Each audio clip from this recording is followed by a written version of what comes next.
Okay, a little history of foundation. Now, white lead had been used for centuries as a foundation base. It became really popular in the 18th century, sometimes mixed with vinegar. This was known as ceruse. Of course, Queen Elizabeth I had her Mask of Youth, a thick paste of white lead and vinegar. This was obviously extremely toxic. Now, as we move into the Victorian era in the 19th century, wearing makeup was really frowned upon. It really had to be virtually undetectable if you did wear it. But at the turn of the 20th century, you started to see a lot of grease paint makeup being developed for stage actors and for the theater. And this was a very heavy, thick, oil-based makeup that was used on stage. And then in 1914, Hollywood makeup artist Max Factor created his own grease paint makeup for film actors and actresses. Here we can see Mary Pickford, a very, very early Hollywood actress. But this system of grease paint makeup and then usually mattified with powder was very, very popular, especially as we move into the 1920s amongst Hollywood film actors and actresses. And this is what they would use for a flawless base on film. But this makeup was much too greasy, much too heavy and thick for the everyday woman. So what most women did in the 1920s was they would put a layer of vanishing cream on their face. And you don't really hear about vanishing cream too much nowadays, but it was basically a thin, lightweight cream that kind of vanished into your skin, hence the name. And it just kind of provided like a tacky base so that your face powder would have something to cling to, almost like a primer.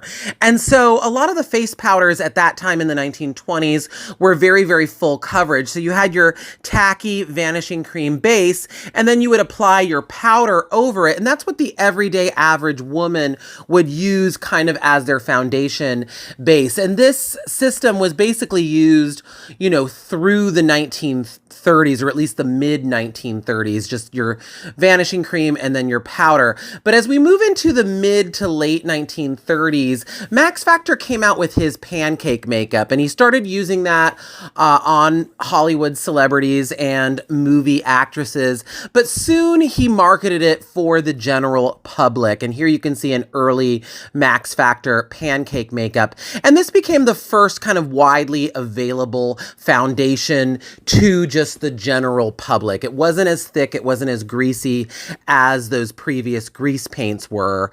And they were kind of water activated. You apply it with a sponge and you create a really flawless base. And this remained very popular into the 1940s.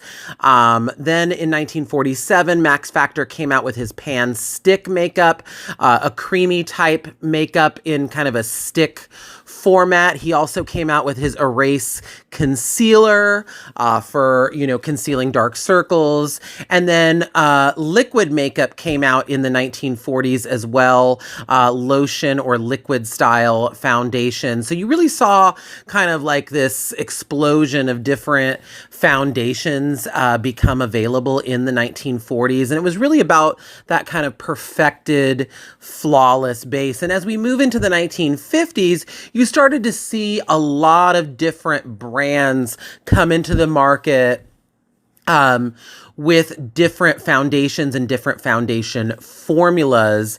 A lot of them were very matte. Revlon came out with its Touch and Glow foundation, which was a very popular foundation for many, many years.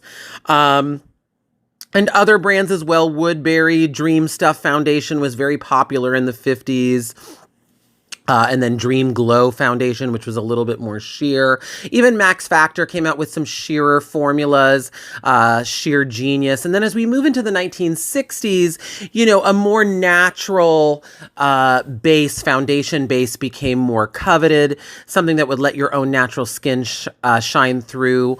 It was a little bit more youthful. They didn't want that really full coverage, mattified appearance. So you started to see even more foundations become available. You had Angel Face Cream Makeup, Max Factor Hi-Fi Fluid Makeup, the Moon Drops line from Revlon, which was kind of a little bit more dewy. It made your skin a little bit more glowy. And then, of course, CoverGirl's Clean Makeup, which is a very sheer coverage became very, very popular. That's still available today. It was all about kind of sheer coverage in the 1960s.